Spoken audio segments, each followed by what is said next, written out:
at work the other day and I'm particularly happy. I'm kind of feeling okay at work here lately. I mean, I usually have a lot of shit to talk about work, but here lately I'm feeling pretty good. And most of the reason is because I'm actually working with a group of people that I can halfway tolerate. I mean, we all got our moments. I'm sure I've got my moments, where they can't stand me, and we all kind of bust each other's balls a little bit. But you know what? At the moment, at least, I'm working with a group of guys that are pretty solid. There's not going to be a whole lot of surprises, and that's about as good as you can ask. In any situation, there's not going to be any surprises. I know what people's skill sets are. I know what people's, problems are. We all got problems, but there's not going to be a whole lot of surprises with the guys I'm working with right now. So that at least is pretty good.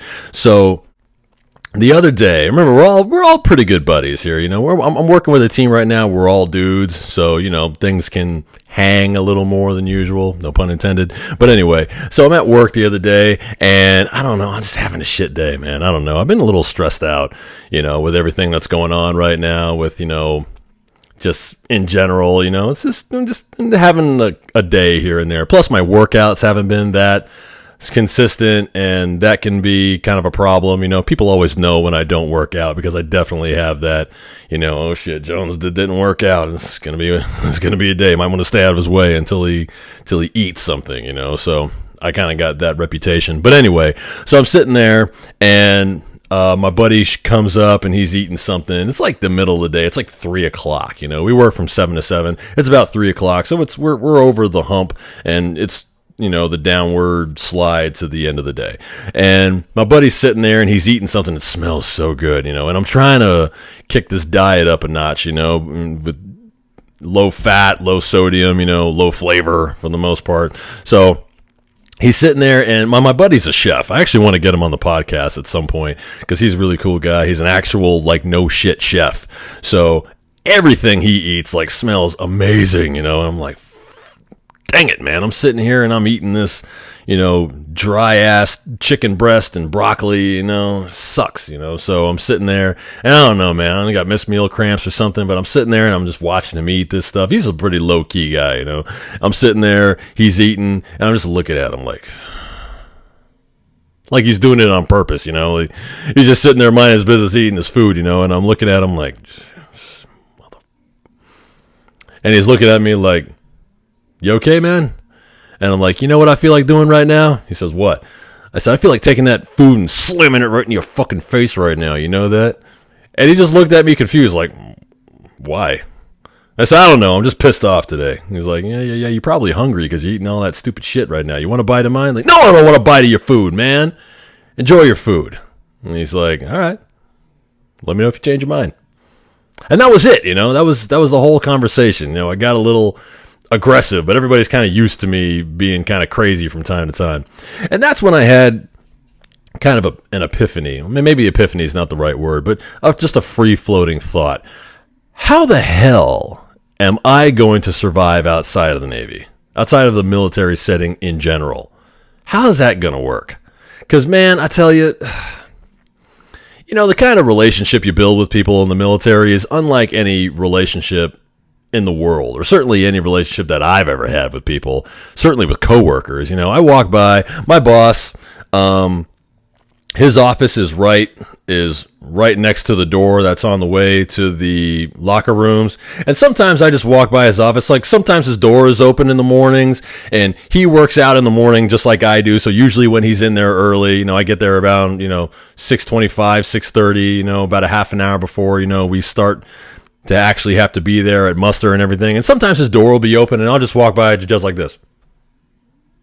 Just giving him the finger the whole way across, And he just, he's just like, good morning, Jones. I'm like, morning, boss. And I just walk around and that's it, No hurt feelings, no write-ups, no nothing, Those of you who saw the podcast earlier when I was talking about being in x-ray school and I got into it with this, Air Force Staff Sergeant because I said the F word in the middle of class, not in a hostile way, but just, hey, I'm fucking lost. Can you help me? Can you go back and explain this again? This is the kind of is the kind of relationship that you build with people. I mean, it comes with trust, obviously. You know, I mean, you can't just do that to somebody unless, you know, and plus, you know, you got to pick your moments. You know, you wouldn't want to do that when he's in there talking to like the Master Chief, you know, or the CEO or something. You know, you pick your moments, but you know, maybe, but you know, if I did that to someone or he did that to me, you know, there's no hurt feelings. Nobody gets all butt hurt. We're just, you know, we're military. You know, we just sit there and we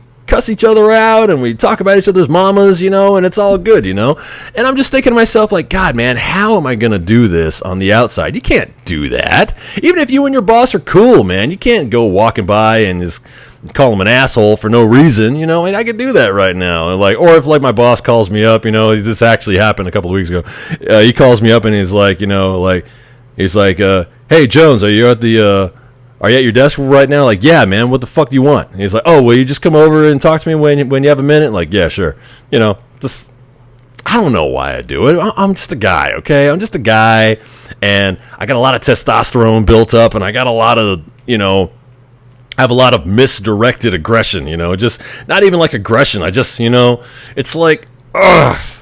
You know, and I'm thinking about these feelings that I had were the same feelings that I had when I joined the Navy in the first place. Man, when I tell you I was surrounded by a bunch of neutered adults before I joined the Navy, I mean, God, it must have been bad if at 29 years old I decide, you know what, fuck this job, I'm going to go join the Navy. Because, man, I think in the movie Kill Bill 2, they explained it perfectly. At the end of that movie, when Uma Thurman and David Carradine, I think it's David Carradine, I forget his name, but anyway, when, I'll just use their name, when the bride and Bill are talking at the end, and they're talking about Superman, you remember that scene? They're sitting there talking, and they're like, you know what, you know, Superman stands out because his disguise is the costume. The blue suit and the red cape and the red boots, you know, the underwear on the outside, that's his actual clothes. That's what he would have worn on Krypton. You know, the business suit, the hat, the stupid glasses, the goofball haircut, that's the costume. And that's exactly how I felt, you know, pulling those old 9-to-5s and call centers and just stupid jobs, just killing brain cells, you know, having to be all super nice and super professional all the time. It drives me fucking crazy. And I'm thinking to myself, I can't go back to that. You know, I mean, I was only in the military for 10 years, but it's been the longest continuous job I've ever had in my life. And, you know, you could say what you want to about military people. Oh, the military will take anybody. I know people think that. But, you know, the fact is that I found a really good spot for myself in the military. I found some place where I fit in pretty well, you know. Everybody likes a big dude. Everybody likes a guy that doesn't take shit from people. And, you know, I embody that pretty well. And the fact is I cannot go back to those office jobs, man. I'll tell you, man, I've been fired for just stupid shit, you know, stuff that in the military people wouldn't even address, you know, like just talking loudly to my supervisor, you know, like not even like yelling in a hostile way, just raising my voice, talking loud, you know, but you get fired for stuff like that. How the hell am I going to take this attitude I've got in the military and take it back into civilian life, man? I mean, no wonder all these veterans, you know, work for the VA or work, you know, they become general contractors. They have to work around other military people because they still got that military mentality where they could just say, you know, they can go off and kind of let some steam blow off, and nobody gets their feelings hurt, man. I mean, how am I gonna make that happen? It's gonna be tough. It's gonna be tricky.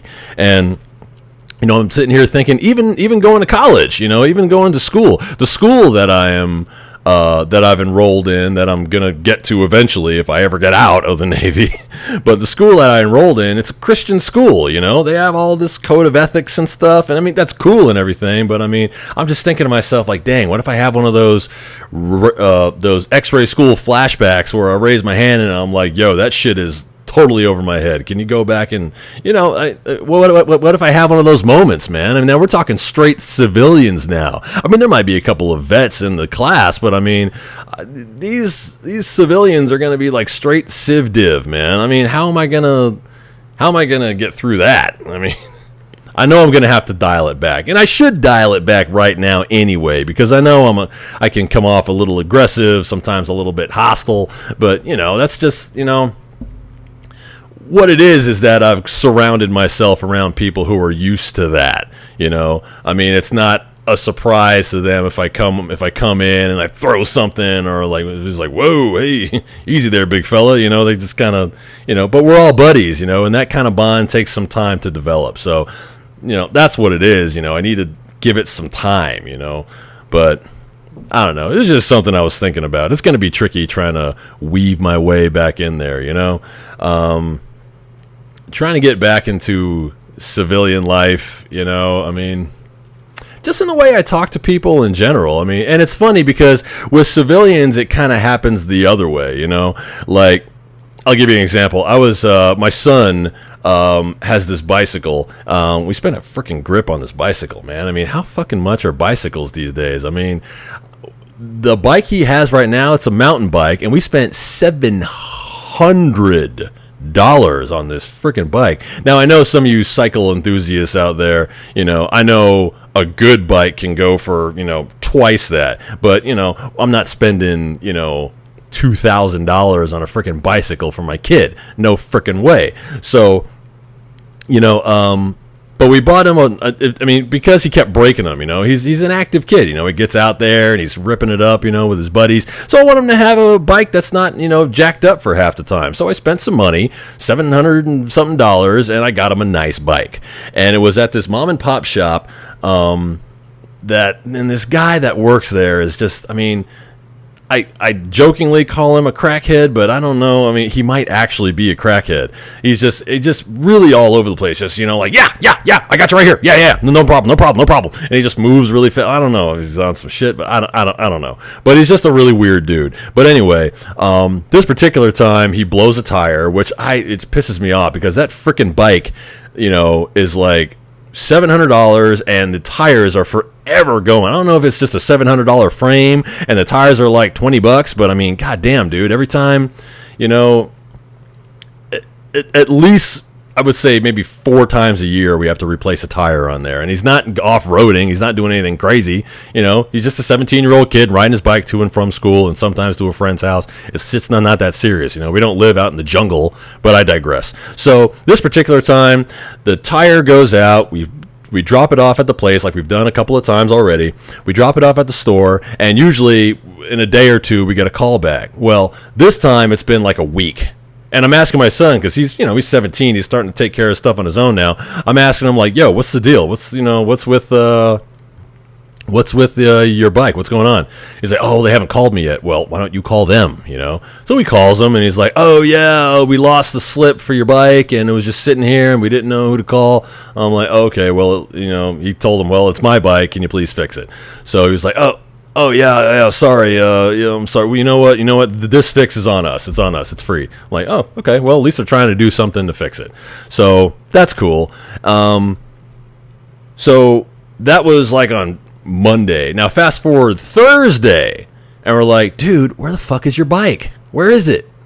And he's like, oh, I don't know. They haven't called me back. I'm like, okay, look, we're going down there. Well, my wife actually went down there. I think I was on work that day, but they went down there, and they hadn't even started fixing the kid's bike. So, she tells me, and my wife is mad. Now, it takes a lot to get my wife mad, So if she's mad, then I'm not the one you want to deal with, because usually my wife is the one who's the voice of reason. If she's like, okay, babe, before you go down there and you hem somebody up, let me just go down there and talk to him, see what the deal is. We'll get it handled. And that's usually how it goes. My wife goes down there. My wife is a sweetheart. She can be direct when she wants to be, but for the most part, she's not going to rip somebody a new one. So if she's telling me to go down there and handle it, then it's going to go down. So she tells me, listen, I'm done dealing with those people. I've talked to them on the phone. I've gone there in person. Go down there and handle it. And I'm like, yes, ma'am. So I go down to the bike shop with my kid. And my kid is like worried the whole time. He's like, Dad, don't go in there acting crazy. Like, when do I act crazy? Like, come on, Dad. You can yell at people and you scare people sometimes. Like, I'm not. Look. If he's not doing dirt, then you got no reason to be scared. So we go down there, and again, it's this crackhead guy. He's just very, very antsy and bounces around a lot. So I go in there and I'm like, yo, we're here for my kid's bike, that black bike you got back there. He's like, oh, yeah. And this dude makes a beeline to the cash register with the little slip. And I'm like, I was under the impression that these repairs would be free because you've had my kid's bike for 2 weeks. And he's like, oh, yeah, well, we also, well, first of all, before he acknowledged me, he acted like he didn't hear me, which pissed me off. So he's like, taking a little slip over to the register and he's dialing it up. And I'm like, okay. So I'm thinking maybe he just has to put it into the computer just to show that he gave us the bike back. So he gives us a total like $40. And my son, he just wants his bike back. He doesn't want any confrontation. So he goes to swipe his card. And I'm like, don't swipe shit. I grab his arm. I say, hey, don't swipe anything. Listen, pal. You've had my kid's bike for 2 weeks, and I don't understand why we're paying you guys for anything, okay?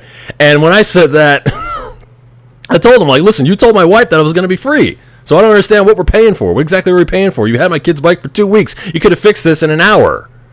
So I say that, and he loses it. He's like, you know what? Take it. Go ahead and take it. Go ahead. Take the bike. Just take it. It's right over there. Go ahead and take the bike. Take the bike. Go ahead. I'm like, and now you would think, just given the fact that I yell at my friends and cuss them out and use all kinds of foul language around them, in a joking way, in a familiar kind of way. You would think that given the opportunity to actually cuss somebody out for real, that I would jump on that. But I didn't. And to this day, I'm kind of wondering why. Like, why didn't I just tear that guy apart? But it's because I told you all that to tell you this. I mean, that guy was like really mad. He was like, you know what? Just take it. And you know what? Next time, it'll be better. Okay? How about that? Next time, it'll be better. Next time you bring that bike in here, we'll really do a good job. I'm like, and I'm just like confused. Like, okay, thank you. Thank you very much. That's all I said was thank you very much. And just gave him that look like, I don't know. I just want the bike back, man. So anyway, we put the bike in the car, and me and my son are kind of laughing on the way back. But I'm like, of all opportunities to give someone a piece of my mind, I don't. Because that guy, because it's no fun when it's for real. That's really what it is. In the military, we give each other shit. We talk about each other's mamas, and fuck you, I love you, man. It's just what we do, man, but if it's for real and I'm really in a confrontation, it's not any fun, At the end of the day, I want to be around people who I can trust and people who trust me, and, we give each other a hard time, but when it's time to work and get shit done, I know I can depend on those guys. And that's really, if I could put it all into one sentence, that is the crux of what it is to be in the military, is that, you and your buddies, you get into it, you give each other a hard time, but then on the weekends, you're drinking beers together and you're laughing about it, That's the kind of bond that I think a lot of people join the military for, and I think that's why a lot of people have a difficult time letting go. Over this next year, I know I'm going to have to slowly detach.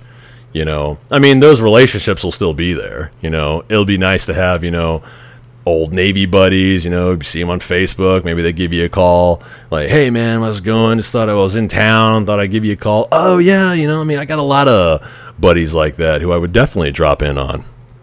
But, when you have that kind of bond and you're with these people every day, and you know what? Some days are great, and, it's almost like, we don't want to be separated, Like, there are days where, like I said, we work from 7 to 7, and some days, like, usually around, like, 4 or 5 o'clock, it'll start to slow down, There won't be any walk-ins, there won't be any operating room cases, no portables, It's been kind of a day that started to slow down as the day wore on. And we'll say, hey, you know what? Why don't you guys take off? Why don't half you guys take off today? And the next time we have a slow day, then I'll let the other half go early. A lot of times we don't, because we just like to kick it with each other. We like to be, we just like to chill and tell funny stories and laugh. And, that's another thing that I'm going to have to watch out for as I enter the Civ Div, is that, we will. I mean, first of all, we're dudes, okay?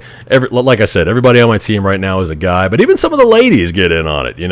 We'll sit around and we'll just talk about, man, I took this monster dump today, man. It was crazy. Like, yeah, man, I heard you in there grunting, man. You okay? You gonna blow your asshole out? Yeah, I know, man. It's crazy. I mean, we'll sit there and we'll talk about that stuff, man, and it's all good. You can't do that at some office. You can't do that with a bunch of stuffy fucking polo and khaki pants wearing goofballs, man. You can't do that, Or you could do it and they might laugh in your face, but then they'll go behind your back and say, yeah, Big, he's in there telling nasty stories that are making me uncomfortable. I'm telling you, if you want to get somebody fired, all you got to do is say, they made me uncomfortable. And you'll get somebody you don't like, you'll get them fired in a heartbeat. That is the buzzword. It made me uncomfortable. So... But that's my point. We're all comfortable with each other. We're all comfortable telling crazy stories and talking about wacky shit, So, I don't know.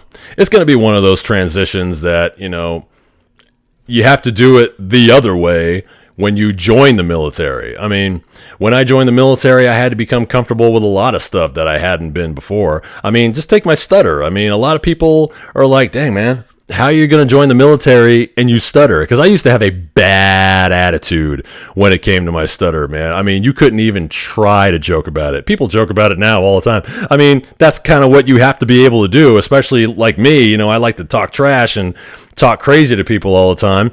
I mean, you're going to have to be able to take it back. So, I mean, obviously one of the things that stick out the most about me is that I have a stutter. So how are you going to talk about somebody's mama or talk about their stank breath or something like that, and you can't take somebody joking on you? I mean, you rewind back to high school, okay? Let's talk about that, man. I got into some knockdown, drag-out fights in high school about people messing with me on my stutter. I mean, when I was in high school, I was an athlete. I was actually 4 years varsity on the track team. I used to do shot put and discus, and I was the best, and I still hold records at my old high school. And that can be a slippery slope when you're in there as a freshman and you got guys who are juniors and seniors who think they're going to be running the show, and this freshman comes in and just blitzes everybody. That can be a tricky thing to traverse. So, they're in there and, I'm throwing farther than everybody, but they're going to make fun of my stutter. So, and you would think, with my 39-year-old brain now, I can say to myself, well, I'm still beating you guys, where you at? But when you're 14, 15, I used to take everything personally. It didn't matter how far I was throwing. These guys make fun of my stutter. Oh, they're going down. And I remember this one time, I camped out. I was waiting on this guy. We got out a little bit earlier because we used to split up in two groups. We used to have one group do shot put and the other at the other end of the field doing the discus. So the discus throwers, they ended a little bit earlier. I was doing shot put, so I was like, oh, they're leaving. I'm going to go, and I'm going to wait for them. And I cut my workout short. I went up to the locker room. This is how deep it was. I went up to the locker room, and I waited for these guys, or this one guy, rather, and I waited for him behind the door. I waited for him behind the door of the locker room, and as soon as that door opened and I knew it was him, blah, and I just wailed on him. I like shoulder chopped him right into the door, and I grabbed him by the shirt and I pushed him on. It was a Donnybrook, a scuffle, it was crazy. So, but take that, and then now in the military, they can make fun of whatever they want to make fun of, and you can't say shit. So it's like you either have to grow up or you're going to be going to captain's mast. So, I grew up. So even people messing with me about my stutter doesn't even matter anymore. But it doesn't matter because we all trust each other. And that's, like I said, that is the major thing. Establishing that kind of trust with people you work with is hard. Hell, establishing that kind of trust with people in your life is tough. So, and with the military, it does tend to be a trial by fire. So even if you don't like these people, you're going to have to work with them. And, out of that, you're going to have to rely on each other. And out of that, relying on each other, you build trust and you build character and you build these things that end up being this summation of things that are just, you look back on, and even though you were in this really tough spot and this really hard training or whatever it was, you're like, dang, man, but I had my buddies with me. It's funny because now I don't even think about those hard times. I think about the times I was sitting there with my buddies and we're just laughing and chopping it up. I mean, there was no harder training that I've been through in the military than field med. And while I do remember some of the bad days, I will remember way more of those funny moments with my buddies, sitting there making jokes and laughing and, talking about anything. It doesn't even matter. Nothing even that specific. Just sitting around between classes or on field hikes, and we're just sitting there and we're muddy and we're dirty and we're hungry and we haven't had a shower in a couple of days, and we're just sitting there that's crazy, man. What? We're talking about chicks or talking about cars or anything, That's the kind of bond that people stay in the military for 20, 25, 30 years for. I mean, if you find something like that, I mean, that's a really, really tough thing to find. I mean, fortunately for me, I found that in a partner that I have for life, in my wife. So that kind of relationship I do have. So it's going to be an easier transition for me than most. I mean, I hope people out there have that kind of bond that you can really, really rely on, like a wife, but not everybody does. So I know at the end of the day, I'm one of the lucky ones. So that's all I'm going to think about as I transfer into being a civilian. I'm going to think about, hey, at the end of the day, I do have a partner for life, and we have an even better relationship than people have built within the military, because we can chop it up and we can laugh and joke and play with each other, but we can also hope you guys enjoyed the podcast today. Like, share, and subscribe to BJBL Unleashed on YouTube. Follow me on Instagram while you're at it, and I will see you guys real soon for more Unleashed.